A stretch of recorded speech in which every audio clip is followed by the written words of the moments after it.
Maraming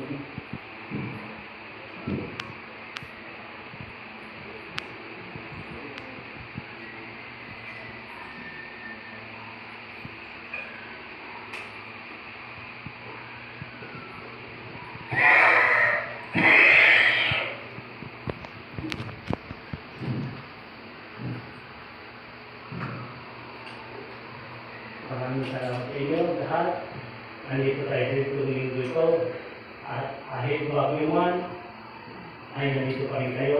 At umulan man, nandito rin kayo. Maraming salamat sa pangalan ng Isus. Kahit lang naman hinihingi na kahit isang linggo lang at mamasya kayo para sa kanya, ilang oras lang.